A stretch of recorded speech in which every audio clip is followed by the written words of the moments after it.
During the Nigerian Civil War, children and families faced daily dangers, as thinking fast and adapting quickly often determined life or death.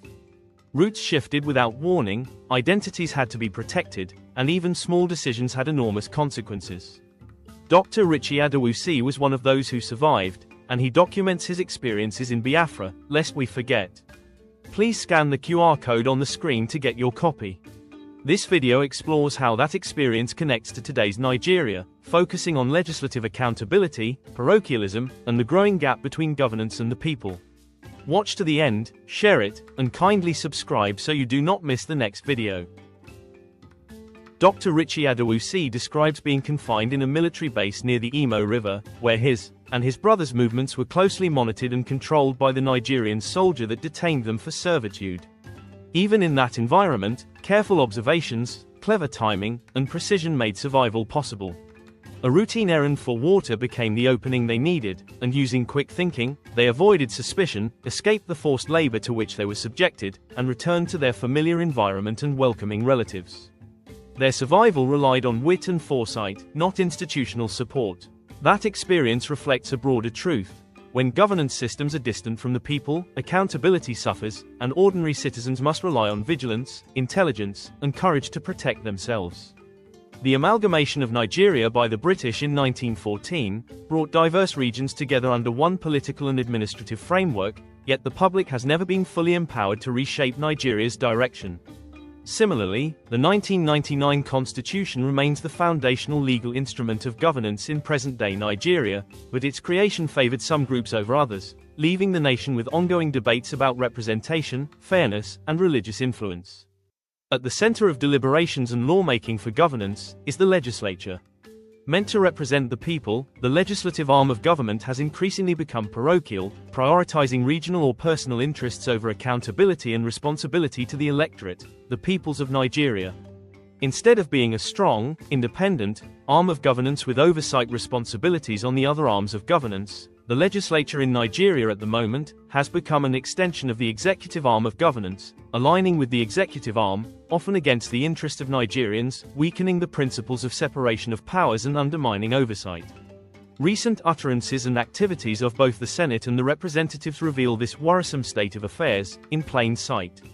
The 2026 amendment to the Electoral Act removed certificate forgery and age falsification as grounds to disqualify candidates.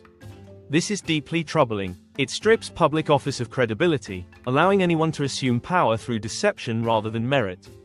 What value does education or competence hold if forged documents are sufficient to retain leadership positions? This example demonstrates how the legislature get to formalize and legislate fraud and self-interest instead of serving public trust by making laws that uphold unity, integrity, transparency, accountability, merit and diligence.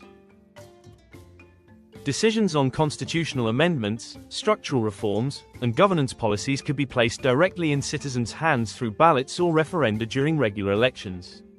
Yet, most remain confined within institutional walls, leaving the electorate without a voice. Accountability must be rooted in shared human experience, reminding leaders that the impact of laws is felt in homes, streets, and communities. It is this principle that resonates with Dan Maraya Jos in his song, Wakar Mai Akwai Da Babu. Born Adamu Waya in 1946 in Bukuru, Plateau State, Alhaji Dan Maraya Jos mastered the kontigi and used his music to reflect social values. The song reminds us that, regardless of wealth or status, all humans share the same realities, a lesson for leaders to craft policies benefiting everyone, not just a privileged few. Akwai da babu duka dangantakan ku daidai. Allah ike faɗan haka ba ni nake faɗa ba, da ni nake faɗan haka da sai ku ƙaryata ni.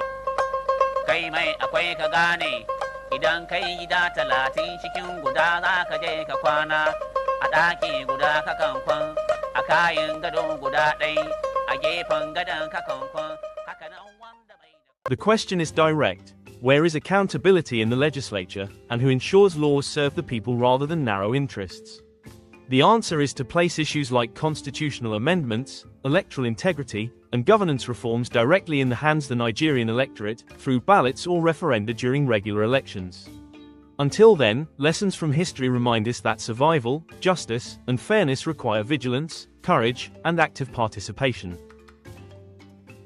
Thank you for watching. Please share this video with everyone you know with interest in Nigeria's development and well-being. Please, subscribe and turn on notifications so you do not miss the next video.